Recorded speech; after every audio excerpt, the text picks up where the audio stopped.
I'm very pleased that we have people from the Savanna Institute here to talk about agroforestry. And Reed Hamilton is going to introduce them. Yes, I'd like to say thank you again for being with us to help educate us from your obvious point of expertise and experience. The speakers today are Jacob Grace, who's Communications Project Manager. Jacob plays a variety of roles within the Savanna Institute, hosting the Savanna Institute's Perennial AF podcast, contributing to Grassland 2.0 initiative, and managing projects related to grazing, silvopasture, and public communication. Jacob joined the Savanna Institute after receiving a master's degree in agroecology and life sciences communications from the University of Wisconsin-Madison. Jacob grew up on a farm in northern Missouri, where he helped his family native prairie plants and manage a rotationally grazed cattle herd. Fred IUTZI, Director of Research and Commercialization. Fred oversees Savanna Institute's groundbreaking research and development of commercial perennial crops for agroforestry markets. He grew up on an Illinois farm and comes to the Savanna Institute from his role as president of the Land Institute based in Salina, Kansas. Prior to that role, he managed agriculture, energy, and cooperative development programs for the Illinois Institute of Rural Affairs at Western Illinois University. Monica Shea is a landscape ecologist working to identify where and how agroforestry is most likely to succeed across the Midwest with positive economic and environmental outcomes. Monica recently earned a PhD in forestry from the University of Wisconsin-Madison with expertise in forest ecology, GIS, and spatial analysis, which she uses to study the relationships between trees and the environment. Monica lives with her partner and their dog in Madison, Wisconsin, and enjoys hiking, paddling, growing food, and transforming their yard into a haven for pollinators and wildlife. And welcome again, and take it away, Jacob. All right. Thanks so much, Reed. It's great to be here, and thank you all for the invitation to speak here.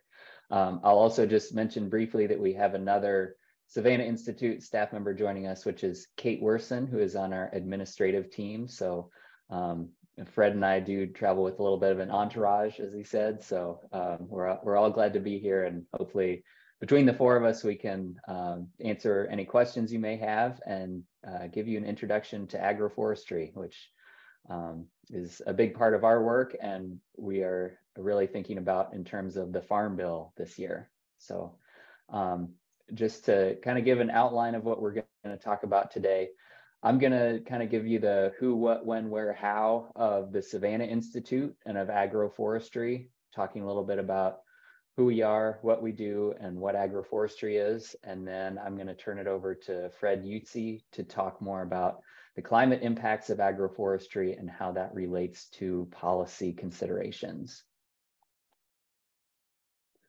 So this is a glimpse of the Savanna Institute, and simply put, we're a nonprofit organization that is laying the groundwork for widespread agroforestry. And our focus is mainly on the US Midwest, although as we're growing and working to promote agroforestry, we're kind of looking beyond that. But our home is really in the US Midwest. We are a relatively young organization, so this year is going to be our 10th anniversary. Yeah, this is just another look at our mission. And I guess looking back 10 years, the Savanna Institute was started by a group of farmers and scientists in northern Illinois who were interested in agroforestry and kind of frustrated by the lack of information and coordination out there for making agroforestry happen. And so they got together and formed the Savanna Institute. And now this is our 10th year, and we're mostly focused, like I said, in northern Illinois and southern Wisconsin. And what we do is agroforestry. So we can't go too far without talking about what agroforestry is. And it's a pretty simple question, but there can be a lot of different answers depending on who you're asking and what part of the world you're in. So people say agroforestry is farming with trees. They can say it's trees on farms on purpose is one of the definitions we like to use sometimes. But the fact is that agroforestry is one of the oldest forms of agriculture, and it's been practiced around the world for centuries, if not thousands of years in some places. So it's kind of a new word for something that's been going on for a long time. And as our executive director has said, he looks forward to the day when agroforestry is just farming. It doesn't have to be articulated as a specific farming practice, but it can take a lot of different forms, especially depending on what part of the world you're in. And as we can see from this slide here, it can have a lot of different benefits. So we're going to get more into that here as the presentation goes on. 406. And so, I think somebody's unmuted. So one of the things that we talk about a lot with agroforestry at the Savanna Institute is that agroforestry is a solution. So it's it can serve a lot of different purposes and have a lot of different benefits, some of which are sequestering carbon, improving soil health, reducing erosion and water runoff, improving water quality, supporting biodiversity, and then providing new income sources for farmers. So sometimes we say we don't necessarily go out and try to persuade people to do agroforestry. Often it feels like people come to us and tell us why they want to do agroforestry and why they think agroforestry is a good thing. And the reasons people are interested in agroforestry is all over the map, but it can be a solution for so many different things that it still surprises me, some of the different reasons that people get interested in agroforestry. But one of the special features of agroforestry is that you can do more with less. And so a term that we use is the land equivalent ratio, in which you can get basically above 100% production on a piece of land because you're adding a third dimension with trees. So you can be producing on the ground level, and then you can be producing at the canopy level and everywhere in between. So as we think about wanting to increase income off a piece of land, increase production, make the best use of the land we have, agroforestry really has some benefits as just from a production standpoint of being able to do more with less. And so that's something that we like to talk about. And I think to maybe give a little bit more of a frame to what agroforestry can look like, we've had some help from the USDA. So they've kind of codified 5 different, what they call agroforestry practices. So if we're going to be working with the USDA, which as we do, working with people to help get cost share funding for some of these agroforestry practices, or talking about including agroforestry in policy considerations with the USDA, we're going to be talking about a lot about these 5 agroforestry practices that they have outlined. These often kind of overlap with each other and blur together, but they are worth talking about and thinking about.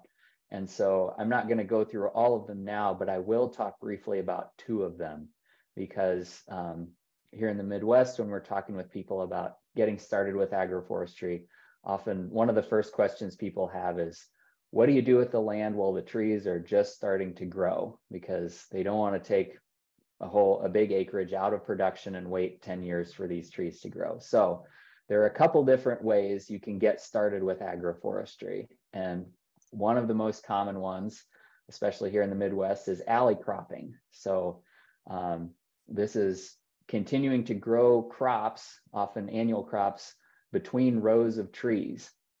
And we have a nice illustration of what that can look like. And you can also hopefully see in the background, there's a picture of this actually happening at one of our demonstration farms. So alley cropping can be done at a very large scale, and it can be done on existing crop fields where, we're working in Northern Illinois, where it's kind of a sea of corn and soybeans, and we can go in, and we are going in and planting rows of trees within those fields and The farmers can keep cropping those until the trees get to a stage where they're big enough to become a crop themselves. And thinking back to the land equivalency ratio, these, we're basically leaving the fields in production as the trees grow.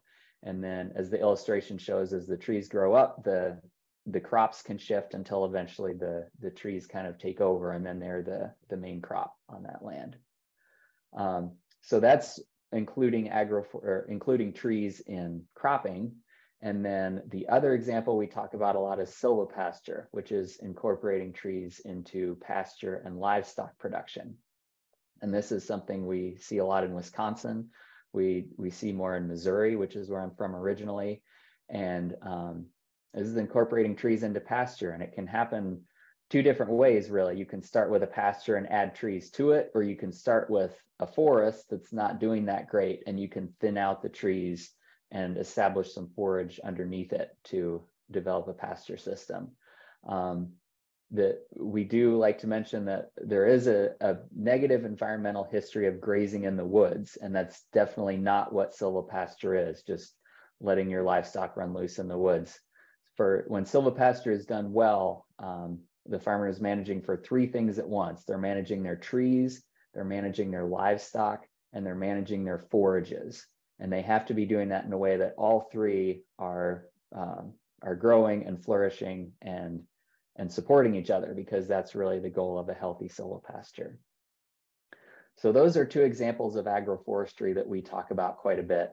And now I'm going to shift gears and talk just a little bit about what we do as an organization. So basically, the Savanna Institute is working to become a one-stop shop for people that want to do agroforestry or learn more about agroforestry or support agroforestry.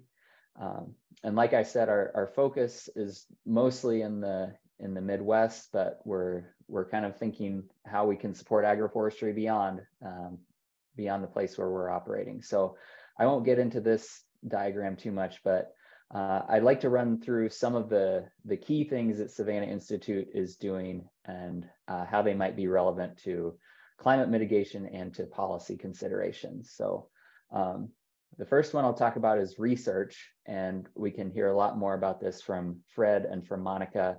But at the Savanna Institute, we're working to do the research on agroforestry that might be lacking to understand how to do this best and how to do it at a really cutting edge level. So that includes things like crop breeding, trying to find the best tree crop varieties to do this work with.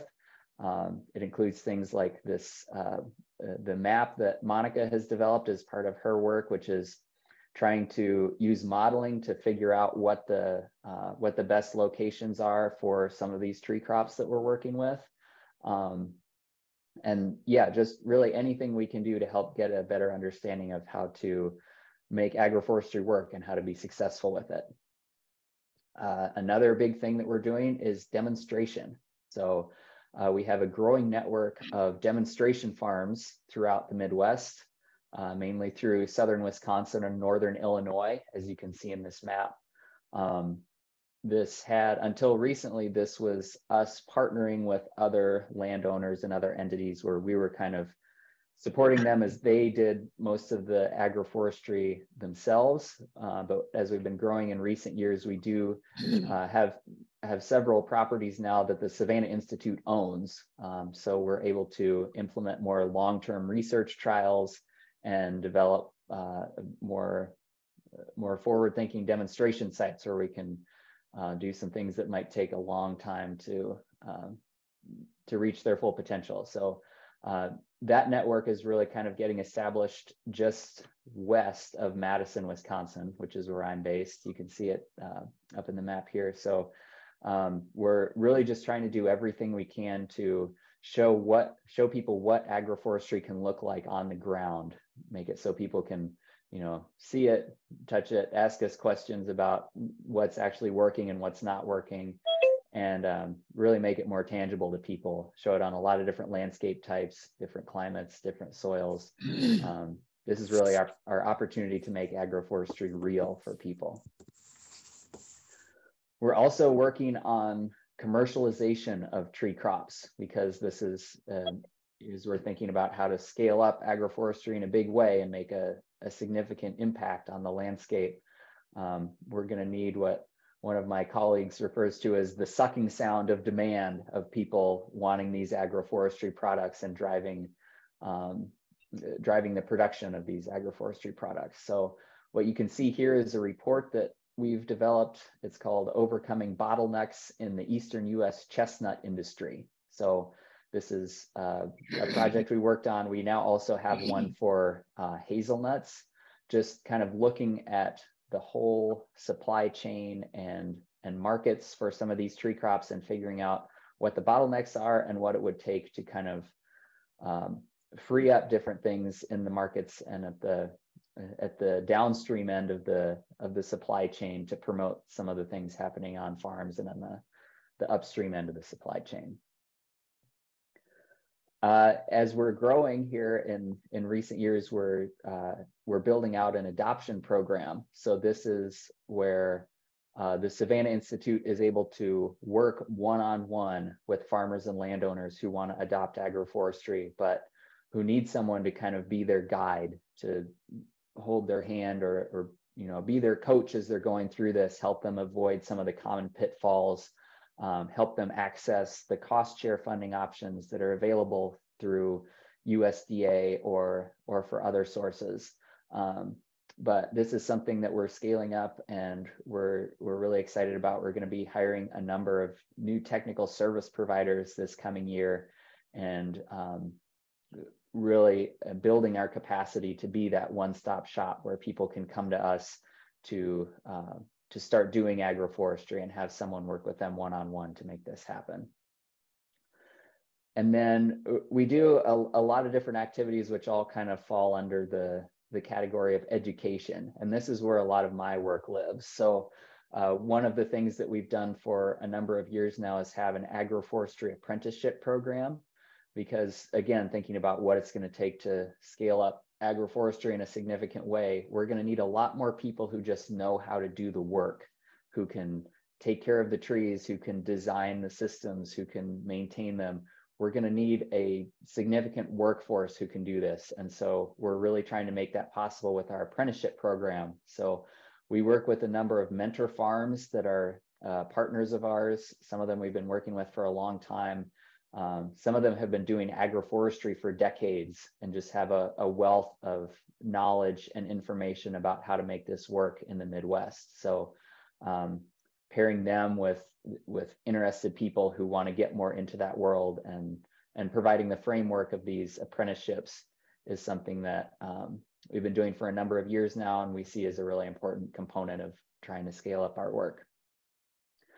And kind of in that same vein, the apprenticeships are a more intensive version of learning to do agroforestry, but we're also in the process of developing more and more online courses for people so that it can just be kind of a much more widespread, diffuse approach where people can go to our website, they can enroll in these courses, they can get kind of a baseline knowledge of agroforestry, just, sitting in their home or their office or their classroom or wherever it is, less of an investment than the apprenticeship, but also just a good introduction for people to get a better understanding of agroforestry. So we've developed a number of courses that are kind of geared towards farmers or landowners or the people who are actually going to be doing the agroforestry.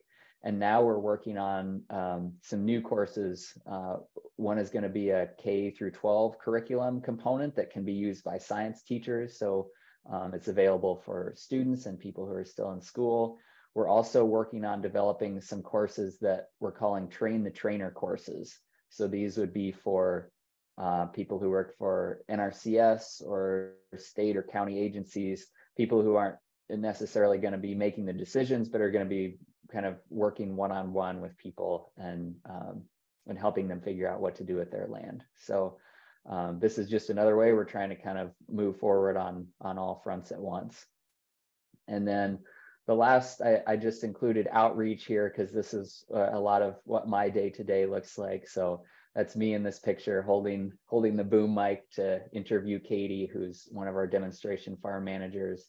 And that's really just trying to get the word out about agroforestry in any way that we can. So it's not a concept that people are super familiar with, but it ties into so many things that people are familiar with and interested in, like climate smart agriculture, regenerative agriculture.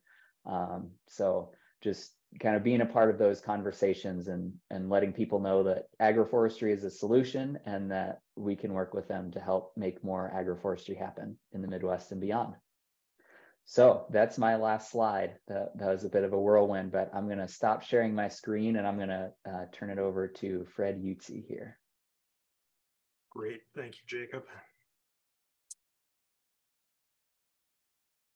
I think this is called Switching Horses Mid-Journey here. Let me see, I believe this is the right window. Are my slides coming through for folks? I can see them, and I can also see the sidebar. So it looks like great. You're not Let me go into slideshow mode and then get it out of full screen mode. There we go. Yes, that looks good. Yeah, wanted, as I swing into some remarks here, I just want to thank you all for having us on this call. And I want to thank you for your efforts here on helping us get to a more rational climate change policy here. We were talking before the call, we didn't know what the size of the audience would be on this call. And this is an impressive group of people. And it's a good feeling to be here among kind of other parts of this very broad climate change coalition here that all of our aggregate of our work represents. So thank you. As Jacob alluded to, agroforestry is a many-faceted thing here. And so I'm going to just discuss in a higher level of detail the implications it has for climate change in particular as a natural climate solution. And I suspect that that this group is well familiar with a couple levels down from in terms of detail of climate change concepts and terminology. So just as a framing device, I'll mention the benefits that agroforestry provides for climate are both in the vein of climate mitigation and climate adaptation. Mitigation being what can our agriculture and our land management do to help? How can, by a combination of reducing emissions of greenhouse gases and by pulling carbon out of the atmosphere and sequestering it, how can agroforestry or any land management system help blunt and start to roll back the worsening impacts of climate change? And then in an adaptation vein, we know that we're already experiencing and already locked in, no matter how we adjust our trajectory to significant climate change impacts. And so how do we roll with that punch as a society, as a food and ag system? And so what benefits can agroforestry deliver in helping us adapt, even as we work to mitigate? And so I'll chat about those one at a time here, starting with the adaptation topic. So as Jacob alluded to, actually set this up a different way first. You folks are also well familiar with the expected course and effects of climate change, how essentially we'll have different temperature and precipitation regimes and more volatility of those kind of dimensions of weather in any given place in the world. And this map here uses the state of Illinois, where I happen to be sitting right now in Bloomington, as an example of this. Is depending on what our course is, on how we manage climate change, the climate in Illinois, particularly from a temperature standpoint, is gradually going to shift to something that today is more characteristic of the southern US. And that's a big deal. Everything about our agriculture is kind of optimized in Illinois for what Illinois is like right now and historically. And you can make the equivalent statement for any other geography you happen to be in. beyond temperature, we know that we're on course for major changes in precipitation regime. In some cases, greater drought frequency, less average rainfall. In other cases, greater average rainfall and more flooding event, kind of inundation frequency. And so how do we roll with that in an agricultural system? And so the ways that agroforestry contributes to adapting to these kind of dynamics, some of the most important pathways come through how Jacob explained what agroforestry is. It's not simply planting trees. It's not simply planting and managing tree crops, but it's looking for and acting on opportunities to integrate tree crops with the rest of our agriculture. For example, practices like alley cropping or like adding windbreaks or buffer strips to existing farmland are a way to interlace trees into our grain crop and our forage crop agriculture.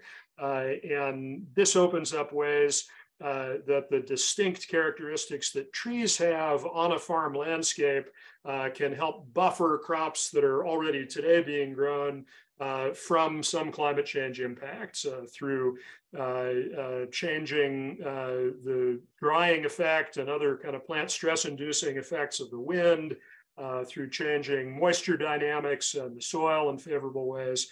So agroforestry can help increase adaptation of the crops we're already familiar with growing on a broad acreage, like grain crops, corn, soybean, and wheat, and others. Agroforestry, as Jacob mentioned, also integrates together with livestock systems. Silvopasture systems feature grazing animals in conjunction with trees. And so in a similar way that trees can buffer the effects of weather and climate on crops, they can do the same for cattle and other livestock. A really particular one being providing shade here and reducing animal stress and reduced productivity, reduced animal welfare. And then there's the trees themselves, and this is sort of a two-pronged matter here. Number one, trees as perennial crops, as woody crops, and just the way a tree is built, trees have distinct superpowers when it comes to adapting well to environmental stresses. With how extensive and deep and how heavily built the root system is, with the ways that evolution has shaped trees over time in terms of plant architecture, they can absorb some shocks that would challenge other kinds of crops. But while they have superpowers like everything does, they're not Superman as a concept here, and trees are also vulnerable to environmental shocks. So we value them for the distinct strengths they bring, and then adaptation is also a matter of helping make sure that our tree crops and our methods for growing them are ready for climate change dynamics in the future. That especially comes down to research and development related to better tree crops, better ways of planning for how to grow them, and then actually applying that knowledge. In really brief form, these slides illustrate a couple different concepts here. This, by the way, is work from Monica Shea, Dr. Monica Shea, who's on the call here. What these two maps here directly illustrate is on the left what the suitability of different parts of the Midwestern US are for one particular tree crop, persimmon, American persimmon. Monica has a series of these maps for many other tree crops. And so we can see that it's a heat map kind of shading so that the hotter colors, the light yellows and the oranges and the reds are places where persimmon grows better based on climate and soil. The darker shades are where it grows worse.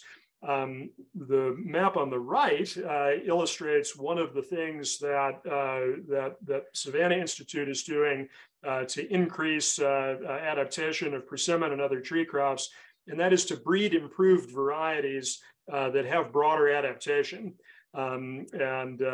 This map on the right shows if we hit our plant breeding targets, our targets for producing better persimmon varieties, this is how it will increase persimmon suitability under the current climate regime here.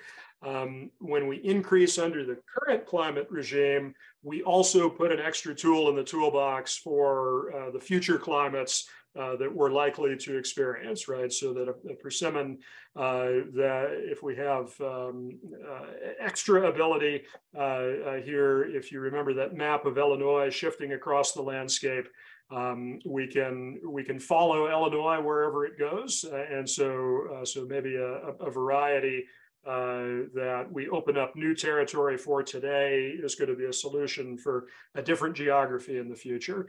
And we're then really directly going after this with work that Monica's doing right now to map a range of these future climate scenarios so that we have maps and models that speak to them directly and not just by analogy. So that's just sort of a vignette of one of several ways that investing in research and its application can help increase tree crop adaptation. So let me shift then to sketching out agroforestry as a climate mitigation solution. How do we actually start blunting and rolling back implications of climate change? You all are familiar with graphs like this that show the drivers of climate change, show specific types of greenhouse gases just spiking to historically unprecedented levels. That narrative is familiar, but what I want to show you this graph for today is to focus on its components. If we want to respond to climate change with mitigating it through natural climate solutions like agroforestry, we're going to do that by looking at what are the actual greenhouse gases that are driving it, and how can we build an agriculture and a land management system that systematically rolls those greenhouse gases back here. And so we have carbon dioxide, and then we have, here two of the more problematic so-called trace gases that exist in and are emitted in much lower quantities, but have a really outsized impact on climate change. And so this here illustrates the dynamics by which the crops we have on the landscape can perform better or perform worse when it comes to addressing these CO2 and these trace gases. The baseline here with our annual cropping systems, especially under conventional management here, is illustrated on the left here with this diagram of a field of corn. We have relatively high emissions of trace gases, especially nitrous oxide, that come from both the amount of nitrogen fertilizer we typically apply on these systems and the leakiness biologically of annual crops in fully sort of utilizing and keeping that nitrogen in the system. A great deal of it goes up as nitrous oxide, a potent greenhouse gas. At the same time, while a cornfield contains an impressive amount of biomass for a very brief few months a year, there's very little biomass there most of the year, and it's a very kind of spiky dynamic. Likewise, a cornfield or other annual crop field does relatively little to pump a net amount of carbon into the soil in a form that it's likely to stay there and be sequestered as soil carbon. Tree crops and agroforestry systems are essentially the opposite profile. You have, due to the way that perennial crops and tree crops in particular work, you have a lot more carbon in forms that are more likely to be sequestered being put down into the soil, so we can really leverage the soil as a carbon sink to a significant extent. You have a really large amount of biomass being sequestered in tree trunks and branches, in woody biomass above ground. And not only is it a large amount, but it's an amount that's persistent from year to year, relative to other kinds of crops. And then we know that there are options for managing tree crop systems in a way that we can greatly reduce nitrous oxide. We shouldn't get big for our britches and assume that anything we throw at a tree crop system will lead to minimal nitrous oxide emissions. But we know if we do it smart, we can get much better outcomes than conventional agriculture is getting. So tree crops are a triple threat here, essentially, that they are really a standout solution in the two carbon sinks, biomass carbon and soil carbon, and the carbon flux, trace gases, especially nitrous oxide, that are how natural climate solutions can contribute. The way this package adds up here, we think the direction the scientific literature points is pretty clear, is to a compelling package. We're going to spend a lot of years kind of ironing out uncertainty, increasing precision in the exact heights of bars like this, and how they line up exactly to numbers like on the y-axis on the left of this chart here. But we know enough in 2023 to say that this is a generally accurate picture of the benefits that agroforestry can provide for carbon mitigation related to what we can achieve with annual crops like corn and soybeans and wheat. This is, basically the quantification, here of what I alluded to here a minute ago, that we have this superior ability to do less of the thing that is contributing to climate change, emitting fewer greenhouse gases like nitrous oxide, and do more of what helps climate change, sequestering carbon in helpfully stable sinks here. Annual crops, it's important to note that that solutions that make annual crops better, like no-till, like adding cover crops, like organic farming, are really important and beneficial. And they're represented by these bars here at the bottom of the annual crop section, because they are offsetting some of the emissions from annual crops with some increased sequestration. And so those are important efforts, but ultimately their potential maxes out at a much lower level than what you can accomplish with trees and other perennials. I think I'm going to skip through here. And then I'm going to end by sketching out some policy principles for how we can fully harness agroforestry for all its benefits, climate and otherwise. The way I'm going to present these is as principles. I could blow through, the amount of time it would be appropriate to spend here kind of reciting individual programs and maybe get, 25% of the way through the list of like places there are to intervene. So I thought instead I would spend this time talking about principles and then indicate to you all how we and some collaborating organizations are ready to jump in and help on the specifics. So the big picture here is that agroforestry is one form of an umbrella term that we could label sustainable agriculture or regenerative agriculture. But it's a distinct thing under that umbrella. In particular, agroforestry and other kinds of perennial agriculture are a transformational change opportunity, not only an opportunity to make agriculture incrementally better, but to make it dramatically better.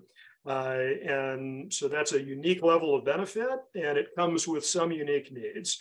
So the most important thing I think to note is that a great agroforestry policy is composed of enacting a great sustainable ag policy, doing the things that lift all boats in the sustainable ag sphere, plus components that are needed to meet agroforestry's distinct needs and drive its distinct potential.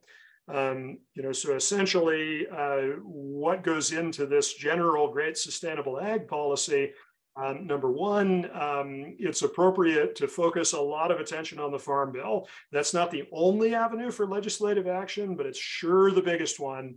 And as we're coming right into we're in a Farm Bill year, it's incredibly timely. Number two, the basic driver of this is that we need to transition our farm policy so that instead of subsidizing specific crops and high productivity, let me try to mute and get rid of that echo. And high productivity in those crops just because of historical kind of political contingencies. There's no getting around the need to kind of turn that ship and instead orient our subsidies and incentives towards great performance for healthy and abundant food and great performance for conservation. That's a core piece for advancing any sustainable ag system. We have an urgent need here to support both the stereotypical image of a family farmer that our majority culture has taken in, and to diversify that picture quite a bit and advance equity and racial, gender, and many other lines. That's something that's common over kind of all efforts to transform agriculture. Besides what's happening directly in public policy, if private ecosystem markets, private markets for carbon or for other ecosystem services emerge, I think the policy sphere has a role to play in helping making sure those are real. They're actually paying in response to real outcomes and not hype. And then finally, there's a need to support these transitions across the whole food and agriculture value chain or supply chain, not just on the farm, create that sucking sound that Jacob alluded to of markets for the improved things we grow. Where agroforestry has distinct wrinkles here, and what a great agroforestry policy is, beyond getting sustainable ag policy right, is that we really have to focus on this paradigm of outcomes, not just subsidizing or mandating or promoting kind of an arbitrary list of things, but really orienting this towards outcomes. The reason that we want agroforestry and other perennial systems is because they deliver more of the good stuff, less of the bad stuff than other systems. Outcomes, outcomes, outcomes. Some agroforestry systems have long establishment times before the kind of market-based cash flow can start to the farmer. So programs that support farmers during a transition can be especially helpful there. There are lots of places, and this is where great detail work, like the kind we can help out with, where our policy focuses on naming crops and naming practices and systems by name. Agroforestry and related terms need to show up, and so that's an area of interest. That's especially important for things like the NRCS practice book for each state. Finally, while our crops like corn and soybeans have had luxury investments in research and knowledge development and application of that knowledge, since the dawn of agricultural research, other than like a brief golden era that was more than 100 years ago, tree crops and agroforestry have seen systematic disinvestment. So we need to kind of turn the tide on that. And fund kind of great effort in making agroforestry systems and tree crops better crops, better practices, and kind of invest in that in proportion to the benefits they can bring. And then, finally, the ending note here is that we can help on the specifics here. both the Savanna Institute itself, our own organization, and then an agroforestry policy working group that we're helping start up right now, are already compiling resources that the early versions of are available to look at, and that will continue to come together over the coming weeks and months here in Farm Bill season. So we're ready to roll up our sleeves and work with you to kind of get the detail, get the chapter and verse right here. And we want to very distinctly invite Citizens Climate Lobby to consider joining this working group. In addition to us, some of the other participants in this are NRDC, Carbon 180, Climate Reality Project. So, so you folks would certainly fit right in organizationally. So I'm going to wrap up comments there, and just we can spend the rest of our time here on whatever discussion is helpful. So thank you.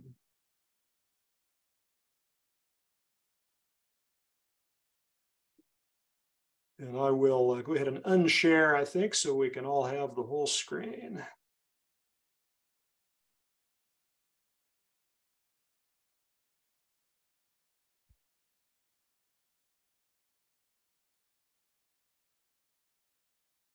I've seen a number of questions come up in the chat, and Kate has been doing a great job of answering those. So thanks everybody for asking those questions, and feel free to jump in if there's anything else you'd like to ask.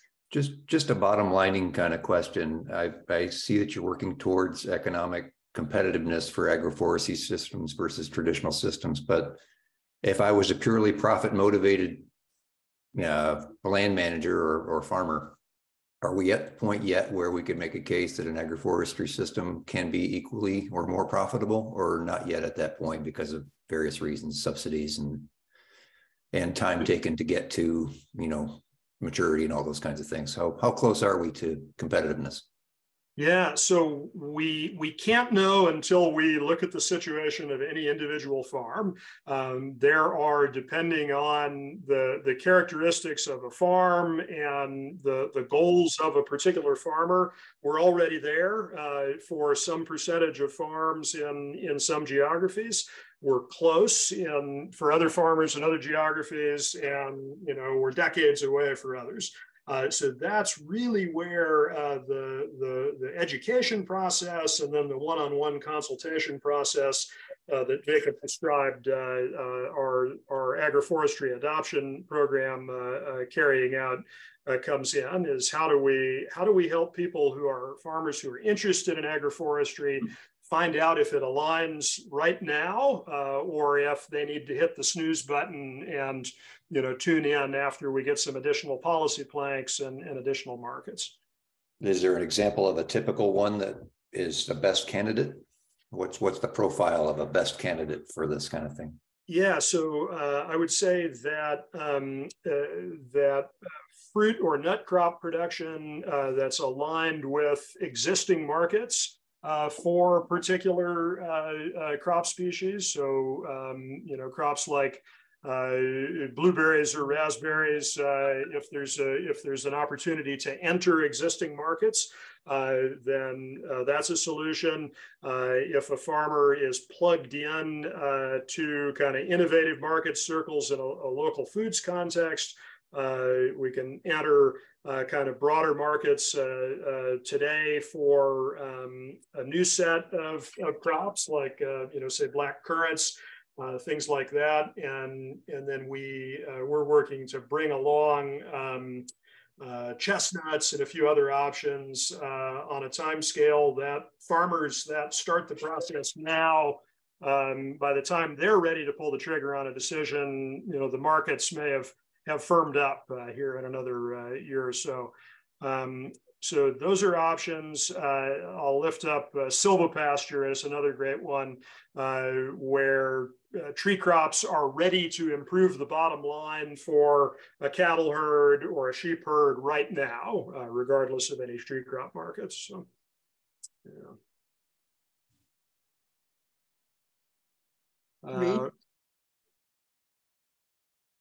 Who are you calling on? Reed. You. Okay. Of course, the million-dollar question is, how likely are we to influence the Farm Bill in these policy directions that we really need to go on agroforestry? Yeah, that's so that's a great question. I think that's sort of an Apollo 13 kind of question, right? I mean, this is obviously the reason we're all here is that failure is not an option, right?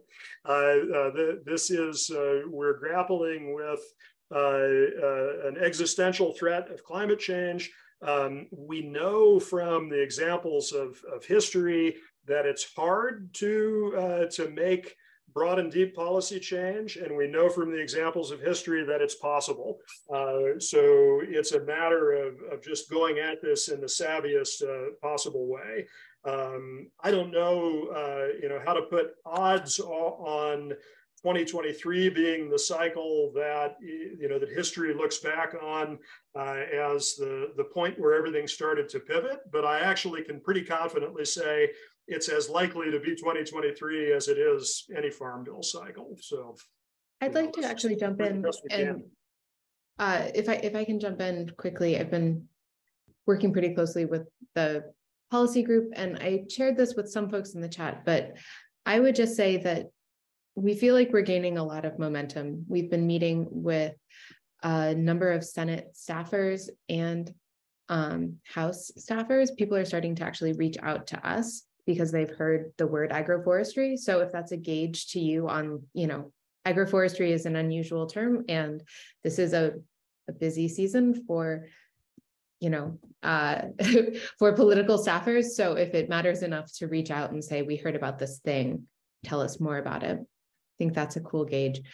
What I would also ask of this group, in addition to an invitation, is that some of what we're working on is being able to demonstrate the sort of national base for agroforestry, because while Savanna Institute is based in the Midwest and we have a really strong network here and mostly east of the Mississippi, we are thinner on the ground in the West, especially Pacific Northwest. So if there's anyone on the call that has strong connections there, we would love to know, because we are particularly hoping to connect with folks in Idaho and Oregon in order to sort of move some of this work along. Thank you, Kate. That point about people calling us can't be emphasized enough. About 20 years ago, the Land Institute and other organizations tried to take a big swing at Perennial Ag in the Farm Bill, something called the 50-year Farm Bill project. And the biggest luminaries sustainable ag could muster, people like Wendell Berry and Wes Jackson, sort of wandered plaintively in the hallways on Capitol Hill, not able to get meetings. Today, people are calling us, right? Like, not even in response to star power, but because the fundamentals have improved so much. So, Great, Ken. The Citizens Climate Lobby has been promoting a carbon fee and dividend, which would be an approach to reduce emissions. And I'm wondering if the degree to which a kind of a companion approach in giving carbon credits to landowners for their increased sequestration is a topic that's under discussion. I know Senator Bennett in the last Congress had drafted legislation that would do something to offer some sort of credit for accumulating carbon credits. And I wondered the kind of discussions that are occurring in your group and with other groups. And I'm wondering if this is getting closer to, if there's a closer approach to be a consensus. So I realize this is a kind of a not as settled an area of policy as my perception, but I wondered how it's going for you. In broad strokes, I think the main thing to say here is that the details are incredibly important of how any kind of private credit systems, markets, exchanges take shape, whether they're actually triggering payments based on real climate mitigation, real carbon sequestration or emissions reductions, or sort of symbolic activity of just administratively designating certain practices as good and then paying in response to them. So, I think essentially every proposal needs to be put under the microscope for those kind of mechanisms, and it needs to be based on some kind of science up front, and then preferably backed by rigorous monitoring and data collection as it goes on, just to make sure it's real. If it's real, it could be extremely helpful. If it's not, it could be, it could be useless, or, if it's in a cap and trade kind of framework, it could be a little worse than useless. So details matter.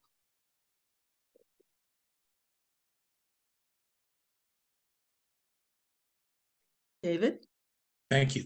This is a great presentation. One of the things that we in Citizens Climate Lobby find very straightforward and very helpful is to boil down the key policy asks into 1 to 5 pages. We often call it a one-pager.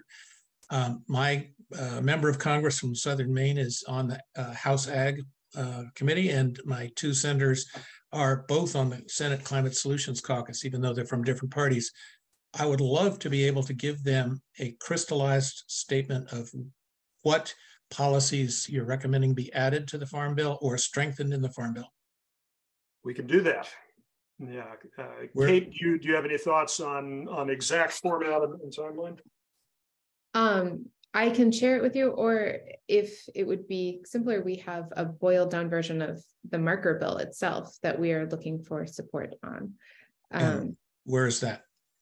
Right now we're sharing it in very small bits. So I'd love to talk to you more on email about which would be most appropriate given where your conversations are. But we can either give you the one-pager on agroforestry, or we could give you the bill itself. Well, CCL will be having, if it does what it has done in the past, over 500 meetings on the Hill this spring.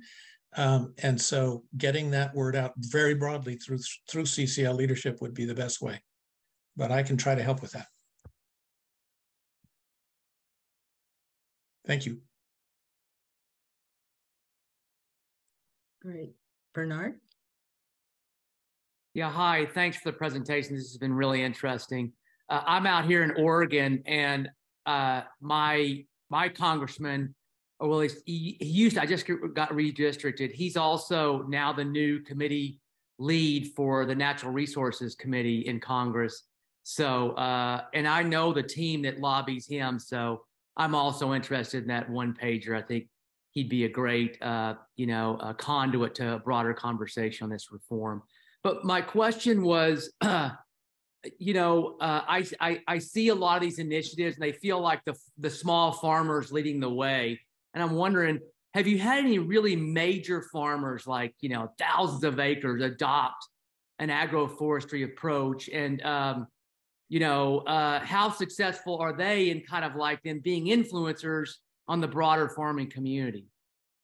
We're in the baby steps stage of that in terms of kind of seeing the fruit of our labor here. But that's a major plank in our agroforestry scale-up strategy. We want small farms, medium farms, large farms. We want all that to add up to a lot of agroforestry on the landscape. We have a couple very large-scale alley cropping demonstration sites where the grain crop alleys in between the tree rows of those systems are leased out, to have a rental agreement to large-scale grain farmers. The tree crop farmer is a nonprofit organization, is us, so it's not, the whole system is not literally all privately farmed, but the large-scale grain crop part is, and so that's sort of accumulating kind of lessons learned and sort of demonstrating that this is something that can fit into a large-scale farming system. And so we think that we're within striking range towards some of these systems starting to deploy onto big grain crop farms, probably first in like windbreak and riparian buffer practices that are adding lots of trees at the edges. And then next, getting those rows of trees marching out in the field in an alley cropping system. Just another way of, I think, framing what Fred said and demonstrating the way that what we're seeing on the ground here. In southern Wisconsin, the Driftless area, one of the largest agricultural supply shops and machinery shops, their founder just joined our board. They aren't yet doing agroforestry, but he joined because he's motivated by water quality, and he believes that this is the direction his market is moving, and he wants to get ahead of it. So I think that might also sort of give you a sense of like, yes, we're in early adopter phase, but the businesses that see themselves as serving this market are moving again, sort of knocking on our door, and they're interested in getting involved. So again, I think we're feeling a lot of momentum. Okay, great. So I've got two questions kind of tagging on to that last part. You said you've got a kind of a commercialization arm of your institute. And, to me, that's a critical piece of scaling. You got to work on the techniques for the farmers to scale up, but it's scaling up the handling and processing of the various crops. So if you're growing hazelnuts or chestnuts, there's that piece of it. So I guess I'm interested in how you're approaching that. And then the second question relates to, we grow a lot of corn in this country for ethanol. And so that's an energy product. And there are opportunities in the agroforestry world to be generating a lot of biomass and cellulosic ethanol and other forms of energy that can come that are much more carbon friendly than ethanol is. And so I'm curious if you could comment to that as well. Yeah, great. So I think I'll answer the markets one here just with like 3 lightning fast vignettes here of just projects we're working on. So we're working with a major candy and confectionery company that makes and sells a lot of hazelnut candies and products in the U.S., but almost exclusively with imported hazelnuts. They're interested in shifting their sourcing base to US produced hazelnuts, and they're interested in really being able to tout the climate and other ecological conservation benefits of those crops. And so that's one lead that we're well into working on will be a market for like a significant wave of hazelnut farmers in the US. We're working with another company that's a major player in the natural food space in a couple veins. We've helped them launch a new chestnut flour gluten-free product, initially with imported chestnuts, because that's where they could get them, but with a plan to gradually shift to US sourcing as the farms come online. That same company now is asking us for help in doing the same thing with elderberry and blackcurrant production here. How do they synchronize new product development and launch with kind of getting some help in bringing the farmers online? And of course, if we can get a major natural foods company a couple rounds of success like that, then maybe we iterate to just a major food manufacturing company here that's 10x scale from there.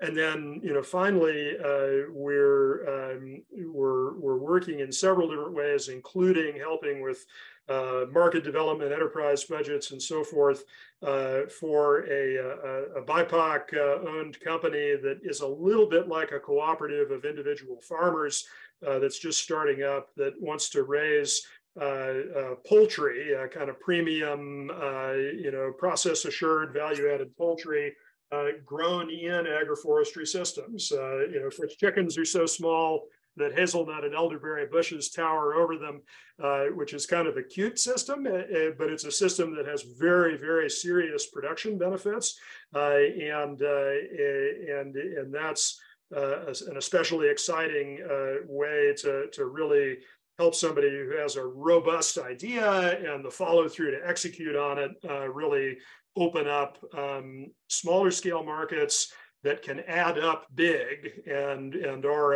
an equity win in the process. So that's kind of a scan, on the terrain here.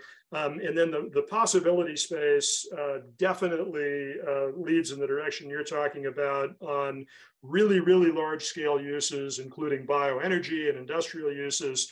We don't take a position as an organization on whether we should have biofuels as a major plank in a sustainability portfolio, or for that matter, whether we should have kind of massive, bulk starch, carbohydrate, sugar markets. But what we do take a position on is that as long as we have that, we ought to be filling that activity with perennials here. And so, chestnuts are an especially promising thing there as a way to produce a heck of a lot of carbohydrates at a low cost. Thank you. So it is 1:07. If our speakers are willing to stay on the line and answer a few more questions, I should ask, are you willing to stay on the line, or do you need to go somewhere? I can't speak for all my colleagues, but I can hang around a little longer at least. Yeah. Wonderful. So thank you, Alan. Yes, thank you. I wanted to talk with Kate, or address Kate and what she was talking about. And I'm following up on what some of the other people were saying about members of Congress and their interaction with the Savanna Institute. She mentioned that a lot of their members of Congress connecting with the Savanna Institute. And I was wondering if she has a network of if she can forward a network of who those members of Congress are, because it's been mentioned that the CCL is having a lobby day coming up in June, but they're also having one on the conservative side coming up in March. And I'll be involved with that. And if there are any members of Congress that fit that profile and situation, I'd like to learn their names, and possibly we'll work up a lobby meetings with them. Absolutely. I should say, I think that so far the folks we've talked to have all been Democrats, and not a huge number. It's just big number for us. But the thing I've been thinking about a lot is looking at the list of just states where there are really excellent agroforestry demonstration sites around the country. So one thing I could do for you might be actually to share that list with you and some of the resources connected to those demonstration farms. So as you think about, who are the Congress people that you're interested in meeting with, that might help inform, there are incredible demonstration sites in all over Missouri. And there's really wonderful stuff happening in Virginia, North Carolina. So, one thing might be to think about, where is agroforestry really taking root, and how does that cross with some of the people you want to talk to? And I'd love to follow up with you and sort of do some strategizing about how to put that network sort of. Excellent. Yeah, that sounds good. Just to make an observation from talking about perennial ag to policymakers and other stakeholders here over a couple iterations here, that there's a funny thing where sometimes the bolder, more transformational solutions are actually less likely to get caught up in kind of traditional partisan battle lines. Because when we start talking about really mustering everything that's best about our farmers, about our industry, about the public, private, nonprofit sectors, and every part of this, this phenomenon that's the United States of America and kind of taking big swings and achieving big things. You can get into some rhetorical territory there that there's really something that fits kind of warmly in almost everybody's worldview and so it's a cool dynamic what you can sometimes achieve when you think and talk big. You know? Okay, Kate. Yeah, I'll try to be in touch with you then to get that information. I'd appreciate it. Thank you.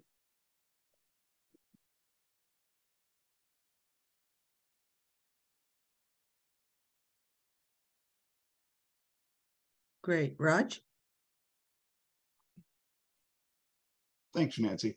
I live near an area where we've got a state park that's fully forested and has been forested for, I'm sure, well over 100 years.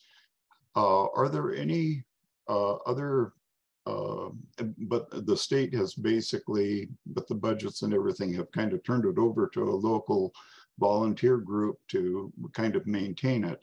Are there any other organizations or situations that you're aware of that have incorporated something like a volunteer group along with some of the other groups that are trying to promote some of the agroforestry?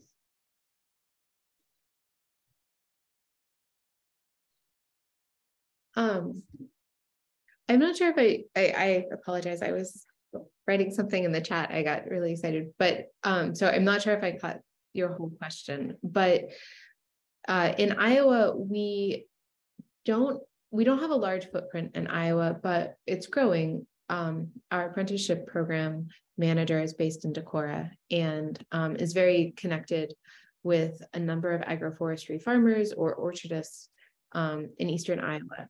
And I think she would have the best sense of sort of what potential connections there are there. So that's an unsatisfying, I'm not sure. Yeah, but it looks like Jacob has an idea.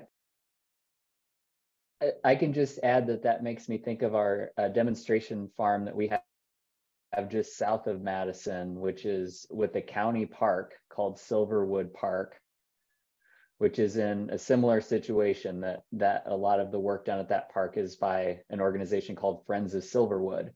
And several years ago, we started working with them to establish a silvopasture or agroforestry demonstration site on that park, which also has the park has a strong agricultural component. So there are varieties of corn and other things. So I think that's similar to what you're talking about of some of these parks that are managed by basically a friends group.